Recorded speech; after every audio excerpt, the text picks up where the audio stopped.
Welcome to another edition of McAllen Update. I'm Roy Cantu. And I'm Roxanne Lerma. Today we're out at the Development Services Center, our one-stop shop for builders and developers. Not only is it a new and improved location, but a customer comes first process has been implemented to meet the needs of builders and developers. The old City Hall at 311 North 15th Street underwent a major renovation. You can pay taxes, get a garage sale permit, and approve house plans all under one roof. Plus, operations have been streamlined with the case manager program, and one person will help builders and developers and will be the point person to guide them through the entire building process. It's that time of year when hundreds of people will be coming into this office to get garage sale permits. But how does the process work? Roy Cantu explains. We're here at the Health and Code Enforcement Department with the City of McAllen to talk about garage sale permits. With me right now is the Health and Code Enforcement Director, Josh Ramirez. Josh, tell me, big demand for garage sale permits. It is a big demand in the summertime, especially like in June and July. We issue about 500 permits a month for those 2 months primarily. The rest of the year we go from 100 to 200, but then the spring and summer, it's our peakest time. People want to sell other items. They want to raise funds for going on a nice vacation. So we help them with that. We try to make it easier for them. We're in a process of putting these permits online as well, so they can just click out of the homes and get their permits immediately later. Let me ask you, what's the process? Because I know you have code enforcement officers out there every day, and they will go in and cite people if they have a garage sale without the permit. Right. One of the biggest things is that we ask them not to put signs on the light poles or on the curbs of the street, because that could be an obstruction for a vehicle. We ask them to put it in the front of the home where they're going to have the garage sale. Now, the officers are patrolling the city. When they see a garage sale, they'll stop or they check on their computer systems whether they have a permit or not. A lot of times, normally they do. And if they don't, we ask them to please come and get their permits before we issue them a citation. Now, if they don't want to come and get a permit, then they have to explain to the judge. And they come here to the Development Services Center. They pay a $10 fee, right, for the garage sale permit? It's only $10. Bring your driver's license with you, or bring a copy of your utilities that the home is under your control and your possession, and you can get the permit very easily.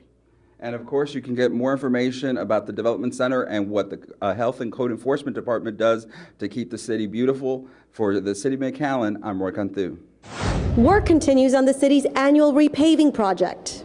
The 2014 repaving project will cover about 14 miles of roadway citywide. The most recent work took place around 29th Street in Trenton and near the 5 Mile Line area. We're doing overlay paving for the area on 29th and between Nolana all the way to 5 Mile Line. And it'll take about, we're doing a 3-inch base repair. And then after that base repair, we start putting all the overlay on it. Streets in 18 different areas of McAllen will be improved as part of the annual repaving project. Street crews aren't the only ones that have been busy lately. The code enforcement team housed here in the Development Center is also tackling the mosquito issue. Here's Roxanne Lerma with more. That's right, Roy. Today we're out at our Development Services Center and we're dealing with our health and code enforcement, and we're talking about those pesky mosquitoes. To help us out with that, we're now joined by Josh Ramirez, our Health and Code Enforcement Director. Well, we're getting our machines ready to begin a spot spraying. We have some areas that we have received concern from our citizens that they've been out there jogging or enjoying the outdoors this early in the morning, but unfortunately they dealt with some mosquitoes. So we're gonna go ahead and spray that area. Later today we'll do a spot check on standing water throughout the neighborhood, and also some standing water throughout the ditches and other areas that maybe mosquitoes are hatching. Mosquitoes can hatch very easily under very little water, but then they go hide in tall grass. So help us by reducing the grass, mowing your grass continuously, and also reporting any other properties that are nearby that's giving you problems. That was my next question. So if we do see something, maybe it's a weedy lot, or we see some standing tires with some built up water, call it in. Call it in, please. Yeah. Also, there's a lot of accumulation of debris and materials that, well, I'm holding all this wood because I'm going to fix the roof sometime in the summer. That's still 5 months from now. So we want to make sure that if you're going to keep that material on hand, please keep it nicely stacked up, clean, and do not allow any water to accumulate nor any grass to grow up around it. Okay, Josh Ramirez, thank you for all that valuable information. And for you here at home, well, do your part. Empty out those tires, clean out those weedy lots, and help out our city to keep you and your family safe. For the City of McAllen, I'm Roxanne Lerma. There's a lot of activity going on at the McAllen Hidalgo Reynosa International Bridge that you should be aware of. One lane is temporarily shut down while crews work on upgrading the fencing at the bridge. The fence has been in existence for 20 years and has experienced a lot of wear and tear, so they're patching up those holes. Well, number one, because we've been saving money for it, and number two, because we're concerned about the safety of the people, the pedestrians across back and forth. We don't want people to be tossing things down to the river, and we wouldn't want anybody to climb. Use it as a climbing mechanism to cross over also. There are also some major renovations on the rest of the bridge. We're going to upgrade the electrical generators, brand new, because that bridge is from way back, over 30 years old. A lot of the equipment that Customs and Border Protection has been installing takes a lot of the juice away from the electrical grid and the generators, so we're going to upgrade that.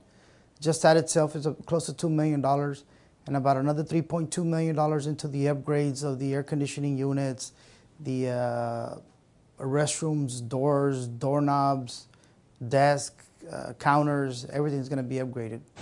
If you're looking for some fun activities for your kids this summer, the McAllen Public Library has some great options. Here's Roxanne Lerma with all the information. The McAllen Public Library will be the happening place for the summer months. Every day at 2 p.m. there's something for everyone, whether it's story time, special presentations, or maybe it's movies. And on Thursday afternoons, get ready for exciting arts and crafts at 2 and 3:30. There's also a crafts hour at 6 p.m. for Spanish-speaking families. This year, we're going to have a very special summer reading program over June and July, which will be for the little children, elementary school-age children, teenagers, and even adults this year. We'll have different programs, different activities, and prizes for the more books that you read over the summer.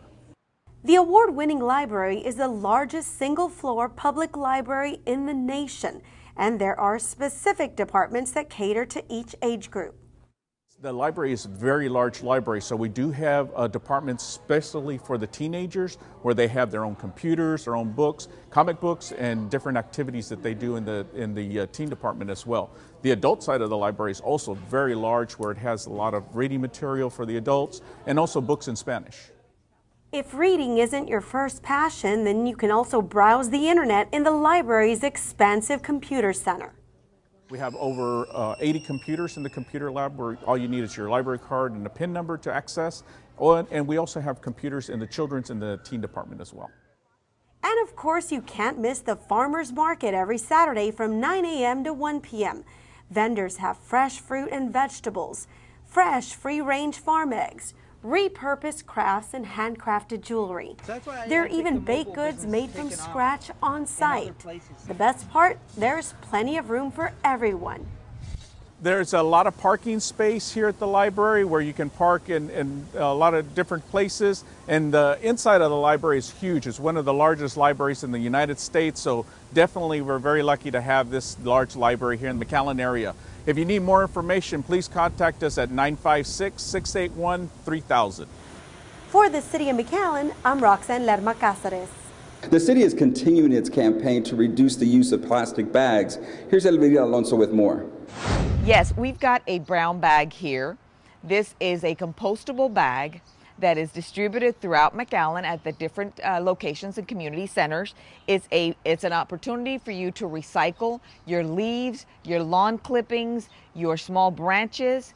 You place this bag, you open it and you fill it up. Once you've got it filled to the line, to the dotted line, you place it next to the black and blue bin, or whether it's in the front of the yard or in your alley, and the brush department will go by on its designated day, and the designated days are identified on the actual bag, so you will know exactly when the brush crew will be down your area. We ask that you place this the week before the collection area in your site, so it doesn't sit out there too long and decompose and break down. Very simple. This is our way of contributing to our environment, to keeping McAllen green. Nearly 400 people participated in the Ride of Silence to honor 4 cyclists killed on McAllen area roadways. Team McAllen Cycling, a cycling group, organized the National Ride of Silence in McAllen, Far, and Edinburgh roadways on May 21st. There have been 4 cyclists killed on Upper Valley roadways in the last 6 months alone. The route was 20 miles long and incorporated 3 ghost bike sites. The ghost bikes were placed where 3 of the cyclists have been killed by motorists.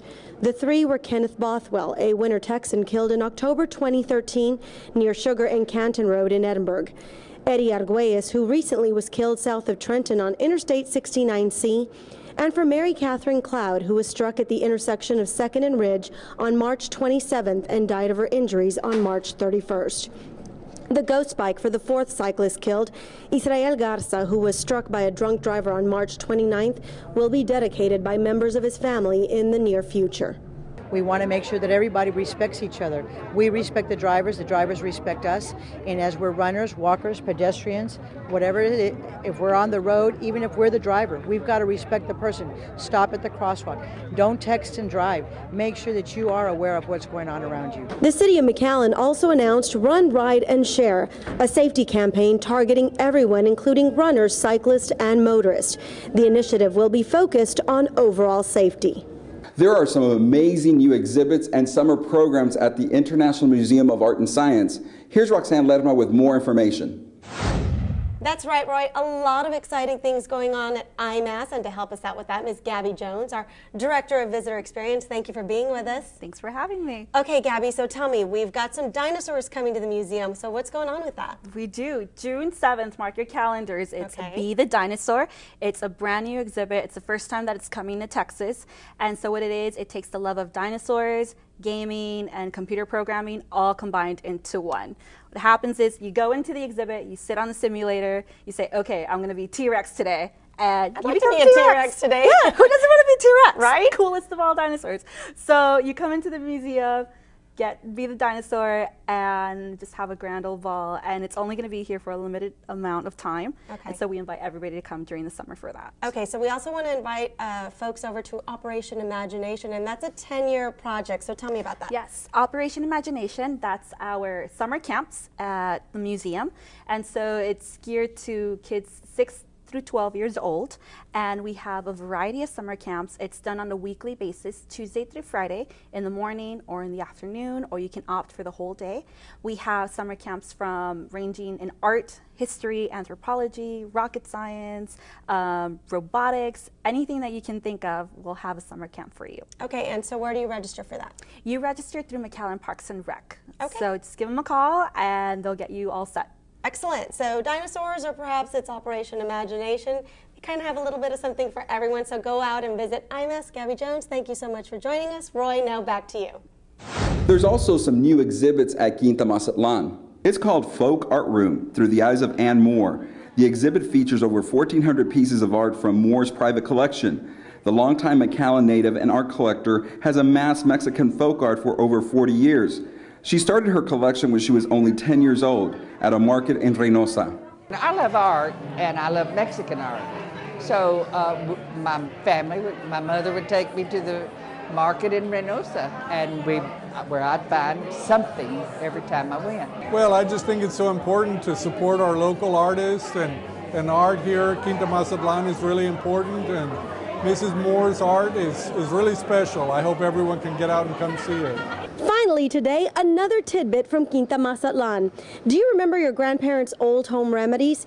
Or would you like to take a 101 class on medicinal plants right in your own backyard? Quinta Mazatlán offers some unique adventures every week.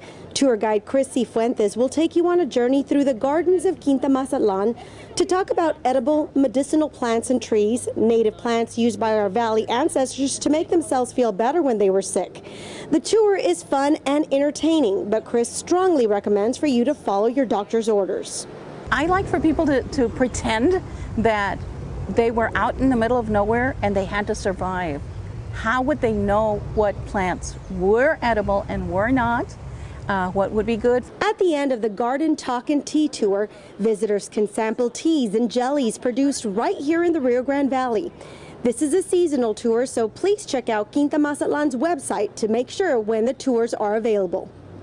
That wraps up another installment of the McAllen Update. Be sure to check us out on Facebook, Twitter, and of course on McAllen.net. For the City of McAllen, I'm Roxanne Lerma. And I'm Roy Canthu. Remember to visit us here at the Development Services Center for all your building needs. Thanks for joining us.